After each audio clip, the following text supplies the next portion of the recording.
Are you a businesswoman who is finding it challenging to get your ideas across and make a point?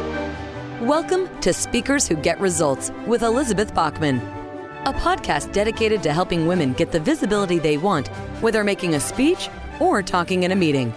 Every week, get valuable lessons from Elizabeth or learn from her roundtable conversations with experts and speakers on how to make a difference, not just a point. On to the show with your host, Elizabeth Bachman. Hello and welcome to Speakers Who Get Results. This is Elizabeth Bachman, your host. I'm an international opera director and presentation skills trainer. And this is the podcast where we talk about the craft of presenting and the leadership it takes to put yourself forward and speak. Because presentation skills, after all, are a tool, cool and fun tool, but a tool that will then help you make the sale or motivate your team or show yourself as a leader to be followed and listened to, maybe even promoted. Before we start, I'd like to invite you to go to our free assessment, www.speakforresultsquiz.com. That's speakforresultsquiz.com. And you can take the 3-minute assessment that lets you see where your presentation skills are great and where maybe you could use a little bit of support. Today, I'm talking with my wonderful friend, Megan Walrod. Megan Walrod is a coach, an author, and someone who helps people write their sales pages, write their books, and she's done work in Uganda helping girls find their voice. Megan Walrod, the official introduction is that she's an award-winning author, copywriter, and marketing coach. Over the past decade, she's supported hundreds of women entrepreneurs build profitable and purposeful businesses. She's supported clients in having 6- and 7-figure launches, and she's written copy for million-dollar global business owners and nonprofits. Megan encourages her clients to live your yes, knowing that when we live an inspired life, we are more magnetic and create greater success for everyone. So now to the conversation with Megan Walrod. So, Megan Walrod, welcome to Speakers Who Get Results. Thank you so much. I'm so happy to be here, Elizabeth. Yeah, you are one of my first friends when I first started in the speaker training business. And have been just really a wonderful friend since then. Tell me, this is the way we always start our interviews, who would be your dream interview? If you were to share the stage with somebody who's no longer with us, who would it be? What would you ask them? And who should be listening? I love that question. And my own response has surprised me. And so it's given me an invitation to continue to reflect on the person that I would be. That first comes to mind is Mary Oliver, the poet. She's a New York Times bestselling author of several books. The one I'm holding up is called 1,000 Mornings. And what has so inspired me about Mary Oliver is her willingness to really let go of all the hustle and bustle of life, to be quiet and to commune with nature. And from that space of quiet and that conversation that occurs in the inner world with the outer world, with beings and trees and, that has a different language, and articulate that in words on a page in poetry that has spoken to the hearts of millions of people around the world. And it's that kind of soul talk that to me is the heart medicine of these times. And so she's the one that I would be most excited to interview, to just find out what did it really take to cultivate that listening that's then matched with an ability to put into words that are so simple and convey volumes in just a few lines. That's really wonderful. I remember hearing what somebody said, poetry is words that mean more than just words. And, how do you express this? So tell me,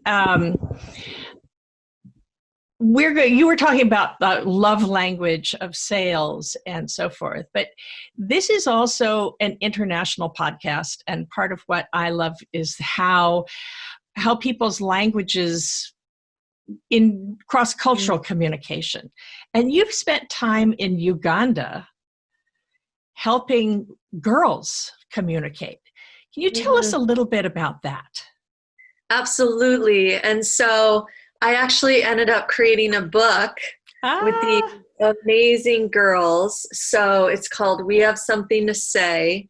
And so I was following a calling to go and volunteer and live in Uganda and volunteer with a nonprofit called Girl Up Initiative Uganda that does amazing work with their communities. They have these programs for adolescent girls, empowering them about their bodies and empowering them to know that they have a voice and that what they have to say matters. And so you asked about, cross-cultural language and what that was like to be in Uganda and the words and the girls. And it's like there is this ripple effect that occurs when girls are given the chance to realize that what they have to say matters. And it ripples out. The girls in their programs would go home from their training and share it with their mothers and their aunties and their grandmothers and their cousins and their brothers and their friends. And it begins to ignite cultural change that recognizes even those that were once seen as a minority and less than have value to bring to the conversation, have wisdom to contribute. And so getting to go there was a privilege, as a privileged white woman to go and shine the light on the great work that they were up to was life-changing for me. And then to bring together their stories of their experiences and share it in a book with people around the world that have purchased. The book it was created as a fundraiser, already created over $50,000 for these girls to receive more education, more training. It's just been a phenomenal continued ripple effect of what else is possible when we follow our calling, use our voice to share what is ours to share, and the power of words. Like this has pictures and girls' stories. Mm-hmm. And it's like the power of words that speak to women. It's mainly women that invested in this book. And even though women around the world, from Australia to Europe to Canada to the States, were reading these stories about girls in Uganda, there was a huge resonance of, the awareness of the challenges that we face and the sense of humanity that brings us together when seeing how can we overcome those together. It's really interesting that you're saying this now, because a lot of the work that I do, especially with corporate women, is helping them speak up and be heard. And you would think that people who are getting six-figure salaries would not be dealing with why is no one paying attention. And it's just a matter of degree, I think. And it's so rich to me how those of us exactly in developed worlds, it's like we struggle to find our voice. These girls, in developing countries are told not to, how many of us were actually told not to speak up? Listen, don't say anything unless you have anything nice to say. There's all this programming and cultural conditioning that's had us devalue our voice and lose confidence. Will we be listened to? Do I have anything valuable to say? And so one of the experiences I had connected to what you're saying, when I was there in Uganda, I experienced poverty in a way that I'd never experienced before. And it so got me to this place when I was aware of poverty consciousness that it's such a BS story. And I returned from Uganda to the States all fired up to support women and like, this is a lie. You have privilege. You have like wealth. Like now's the time to break free of that story. And same with the voice, all the stories that we've bought that told us, it wasn't safe to speak up, all the experiences we've had where it wasn't safe to speak up. And it's like when we support each other and come together in that, it's really breaking free of that story and helping each other see, oh, that's just old programming. That's just old programming. Even that erodes our confidence and leaves us feeling like we can't speak up. I'm very passionate about this. I love it. I love it. Well, and it's interesting that it's a theme. I have a podcast interview with Laura Gisborne where she talks about this whole scarcity story is just a first world issue. It is really for privileged people in the first world. And I know. Yeah. Which really made me think. I said, okay, so maybe I will not talk about that so much then. Well, and it's such an invitation too to look at the story that we bought that isn't true, that's based in limitation, that's really a smokescreen from our potency and our power and our capacity to actually create change that disrupts the status quo.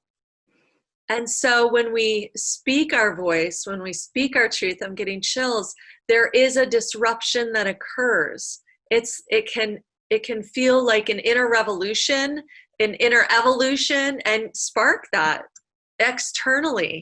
And so it's the breaking free of that. And sales and marketing brings up all those stories too. Oh, yeah.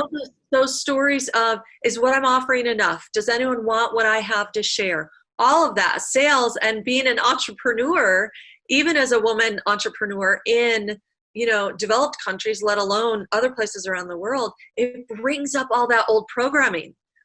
So it's a matter of, can we see it for what it is and not let us stop us? I think this would be a good segue to ask you about love languages and sales. And sales is a love language. I'd love to. So there's many different directions I can go to with this topic, and I would love to talk about specifically the sales as a love language, like in the marketing strategy realm, and sales as a love language in the ways that we perceive sales internally. So actually, go ahead. I was just thinking, so one of the things that I find is that when you're doing a presentation, when you're talking about presentation skills and so forth, you might be selling a product, or you might be selling the idea of your company. So, hello, come and talk to us about a contract.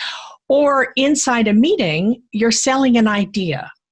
Mm-hmm. So my whole thing about strategic speaking for results is what's using presentation skills as a way to move people to take action. Yes. Hopefully it's an action you believe in, so it's an action that's going to be good for them or good for the group. And so it's selling an idea as well as selling a product or a service. Mm-hmm. And those are the sorts of results that I like to talk about getting. And then when you're talking about that, I think the idea of using the love languages, I haven't heard it phrased that way. But when you suggested that as a topic, I went, yes, brilliant. Tell me more. Awesome. So Megan Walrod, tell us more, please. Okay, you got it, Elizabeth. So, and thank you for getting us present to that of the speaker, and whether it's up on stage, and it could be up on stage making an offer. It could be in the boardroom presenting an idea, pitching your bid, or, pitching your idea. And so I want to give some context too of the love languages, originally where that came from. So there's a methodology called the love languages. And the love languages are based on this man's study with relationships and couples. And he discovered that there are certain ways that we receive love, that it registers in our body that, this person that I'm in relationship with loves me. And it can look like physical touch, when my partner hugs me or, walks by me and strokes me, I feel loved. Or it might look like words of appreciation, where it's like, oh, that meant so much to me that you did that. Thank you so much. That lets me know my partner is, loving me. It could be quality time together. It could be acts of service, or it could be gifts. So those are the 5 love languages in that world of relationship. And what's really fascinating is that, say I'm in relationship with someone whose love language is physical touch, but my love language is words of appreciation. They might be, giving me hugs, special caresses, but not giving me words of appreciation because it's not their love language. And I end up feeling not loved. Yeah, and I exactly. End up giving them words of appreciation and not physical touch, and they end up feeling not loved because they're not receiving love in the form that they're used to. So again, this is just a really interesting perspective on how we express and register love, that when applied to sales, the biggest thing to look at is where a lot of times as speakers, we can miss our audience, whether it's in a boardroom or an audience, one-to-one, whatever, when we are expressing our idea, our product, our program in our language, not our potential clients. Absolutely. So I'm always saying it starts with them. That's number one rule, is it's all about them and how they need to hear it in order to get the message. Totally. And the great thing is one, become aware of it so you can see where the breakdown is. You're speaking 2 different languages. And then once you recognize that's what's happening, the cool thing is you can build a bridge, and it doesn't have to be hard. It's the way to speak their language is to speak in their language, their words. I call it client speak. How are your potential clients talking about their biggest challenges, their biggest what do they want instead? And how is it that your idea or your offer can help them go from the challenge to what they want instead? And so when you can convey it in words that they understand and deliver that message of what's in it for them, now you're speaking each other's language. Now you're in that place to move them to the action. So how do you apply this if you are, say, doing a presentation to a group and you don't actually know what their language is? That's a great question. Now, usually if I was speaking in front of a group that is someone else's group they brought together, there's some common theme that's brought them all together. They're either a room full of business owners coming to receive sales training who you're finding the commonality among them all. Or you can also recognize that perhaps not everyone in your room is actually going to be a fit to work with you or your potential clients. So we've all been in rooms before at events where speakers have been on stage that might not resonate with us, but they resonate with our neighbor, or they do resonate with us and not our neighbor. And so it's recognizing that not everyone will necessarily be your match. Yet if you can speak to what you know about the audience, that's where it's like finding that resonance. So it's recognizing not everyone's got to be your client, and that's okay. Not everyone's necessarily going to buy what you're offering, and that's okay. And that's where we can fall into the trap of trying to talk to everyone, trying to be that voice that says, well, what I have will serve everyone. And that's another dimension of love language that I'd love to speak to as well. Yes. So just like the 5 love languages, there's 5 different ways, touch, service, those kinds of things. When speaking, when having an ideal audience to speak to in the world of marketing, those love languages can look like niches. So the niche of business, the love language of business, the love language of relationship, the love language of body. So niches and having a specific message is what aligns with the love languages. So again, rather than trying to be everything for everyone, you're looking at what is my product? What is my idea really going to help serve? Is it in the love language of body, business, relationship, money, those types of things. It's also, I think, it's really useful if you have a team. And I actually, when I first learned about these love languages years ago now, I thought, wow, this is great. And I have a little questionnaire. Every time I hire an assistant or I have a team, or when I ran the Tiroler Open program, I had a staff. So I would have this little questionnaire to my staff is, what makes you feel appreciated? And for some people, it's money. If you've done a really good job, then you get a bonus. Other people, it would be time with the boss, private time with the boss, or other things like that, or sending flowers, things like that. So that's really you can use that to motivate your team if you just ask them. That's what I found.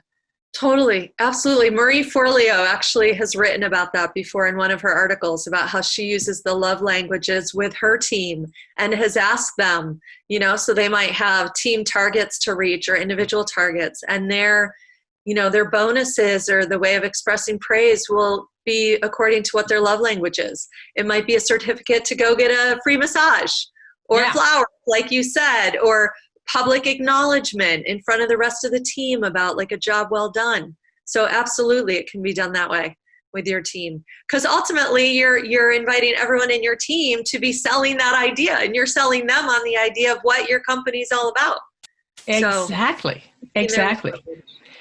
So let's take it down to a one-on-one.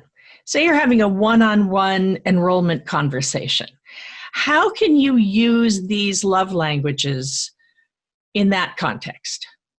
It's so easy, but we overthink it and make it so difficult. And the ease really comes in. I mean, a really powerful, effective enrollment conversation really comes down to asking powerful questions and shutting up and listening. Because the power of what can happen in an enrollment conversation is when we let go as a salesperson, when we let go of any energy of convincing and any agenda that we think this person has to say yes, otherwise that's a bad thing, and we can really take a stand for what we hear this person saying they want and they're looking for and they're asking for, and then support them in seeing how what we have to offer can help them get or have what it is they're asking for, again, without convincing, but in using their words that they've just shared with us. Then it just becomes this resonance of like, hey, I am a bridge. I'm offering you a bridge to have what you want. So when they're investing in our services, it's actually they're saying yes to their dream, their healthy body, their healthy, passionate relationship, their thriving business, whatever it is. So it's the love language is the way we tap into what is their love language is, one, ask powerful questions, and two, listen to their responses. And three, then use their language, not in a way to be manipulative, not in a way, if that's not actually truly the kind of program you have or results you can help them experience, don't speak to that. But if it is, then you're using their words to reflect back to them. And that's a love language. What I love about that is that you're really trying to address what's best for them, which means that then selling becomes an act of service. Exactly. And really, you're not asking someone to buy something. You're asking them to invest in themselves through you. Exactly. Exactly. So why is it that so many people are afraid to ask for the sale? Is that a love language? Well, the fear isn't a love language. But that is such a great question. And again, just like we were talking about earlier, the stories that we've bought around limitation and the lies about ourselves, whether it's poverty consciousness, that thought of scarcity, there's not enough, the fear. So there's so many different things. It's sales. It's like the story that we've seen and bought around sales is that it's wrong, that we've always seen it demonstrated as a power over someone else, as a manipulation, as a buy my snake oil, but it doesn't actually, it's all smoke and mirrors. It doesn't actually really work.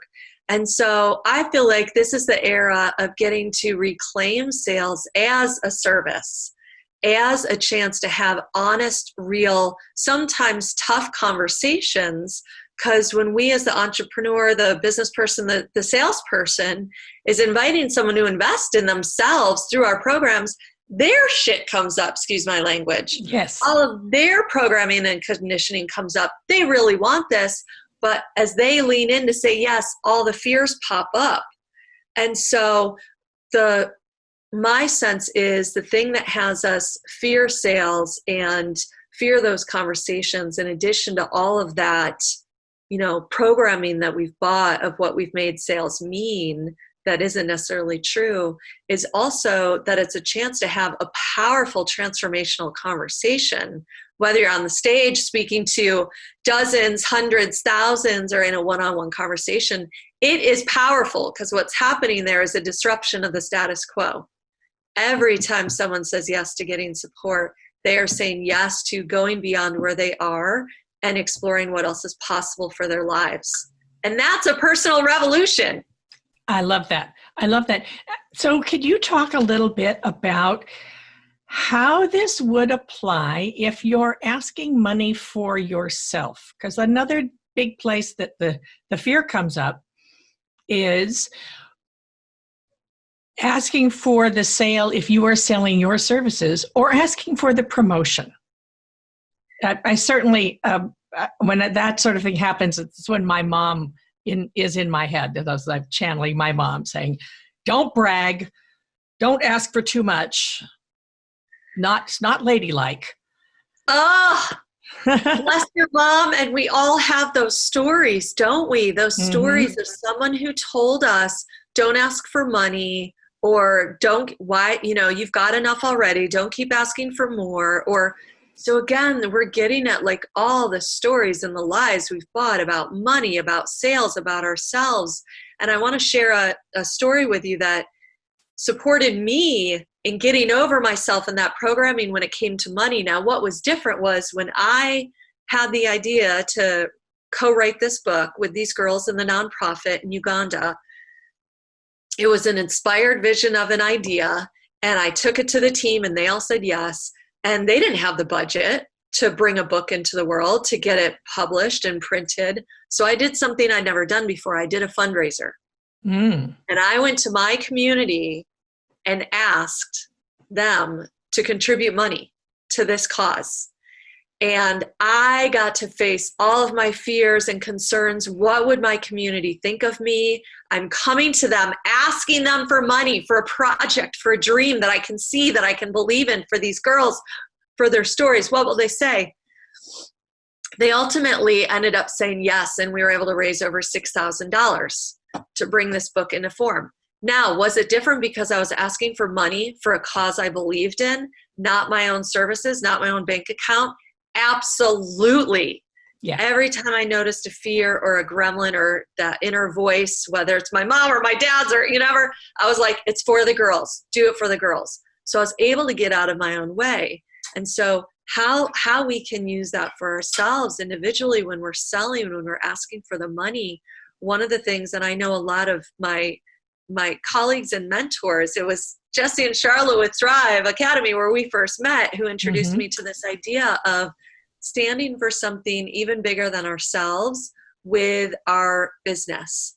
And so, for example, Thrive, the first time I saw this in action, they were inviting a room full of members, clients at one of their workshops, to donate money to a village in Africa to get them clean water, education. And when I saw that, that was them making their business bigger than profit, any one single person profiting. The idea was, what could we create together? And so I see Sage Levine doing that beautifully too with her Give to Grow fundraisers from stage. So that energy of when we make it about something even bigger than ourselves, it helps us get out of our own way so that we're willing to ask for the money. That's a real practical strategy. And as far as the energetic and working with those mind voices, a tool that I really love that's super pragmatic is that when I hear that voice being like, oh, what will they think of me? Or I'm not supposed to ask for money. I just say, interesting point of view. Interesting point of view. That's an interesting point of view. And wait, you're saying that to the voices in your head? Yeah. Because I'm saying to myself to acknowledge it's just a point of view. It's not real and true. And it helps to erode we turn it into solid and real and true, and it stops us. But when we say interesting point of view, it helps us start to get some freedom and space around it so we can begin to see that's just a point of view. What other points of views around money and sales are available to me that could actually help me thrive and actually help me have more ease with this? That's great. That's wonderful. Megan Walrod, this is really, really interesting. I'm going to bring you back to Africa for another question. Okay. So you use all these wonderful techniques in terms of enrolling people. I like to think of it as an enrollment conversation rather than a sales conversation, because it really means getting people to do something that's going to make sense for themselves. What did you find in Uganda when it was not just working with the girls? Or did you use any of this sales training to help the people who were running the Girls Up initiative within their regular community? Great inquiry. So I just have to smile because as I look at their faces and I remember my time with the team, this is a group of people that have had their own experiences growing up in the slums, growing up in really challenging situations, and now they're turning around and paying it forward. And is there a story you can tell us? There absolutely is. I mean, you got 40 of them, right? But I do. So I mean, this takes us on a little bit of a tangent from your question. So maybe let me answer your question, and then I can tell you that story. So what I saw them doing as the team, and I'll tell you a story about Monica and Kim, the co-founders. They need to be able to sell their ideas to the community and even to the girls. When they start training with these girls, I've had some of these girls tell me stories about when the Girl Up Initiative Uganda coaches came into their schools to give talks and invite them to join the program. One girl told me a story about how she didn't believe them. She didn't believe there could be people so kind who wanted to help her, who wanted to listen to her, who wanted to empower her, who are going to tell her that she deserved to have a voice and choices over the things that were in her, her body, her education. Like she should be able to have a choice with that. And so the team of Girl Up were needing to educate and sell others on this idea that girls matter and that the empowerment of girls will actually help our entire community and country, rise up and create more for everyone. They work with the local leaders and the police force and the religious leaders, and they're working with the governmental leaders and the fathers, the mothers, those who are challenged by this idea, because it disrupts the status quo of what this culture has believes about women and girls especially. So they're really the ones who are in sales every single day supporting. They've got this Champions of Change program where the men of the team are working with adolescent boys and young men, supporting them in supporting the girls and having a voice, recognizing it takes all. So they're the ones who are really using sales. That's really wonderful. Can we finish with a story? Tell us the story of one of these women or these girls. Okay. So I will share the story with you of Monica, the co-founder, who she is. Let me just see if I can find you so Monica, who's Monica grew up in the slums of Uganda. And she was told as a young girl in the slums. Now, is that a particular city or Uganda is the country? So the slums of slums all over. So it was a certain area where it just, I got to visit the slums where she grew up, where it's just, tin roofs that have holes in it that during the rainy season it's dripping inside. There's trenches throughout the community where it's like when it's pouring, again, rainy season happens every year. Feces and that is floating through and running through in between houses, even through the houses. It's like there isn't electricity. There's people. It's challenging living. And the family that she grew up in, she saw her brother going off to school with shoes and with his little compass set for his math classes. She didn't have shoes until she was 9. She never got a compass set. She shares this story of asking her dad, like, why don't I have shoes? Why don't I have a compass set?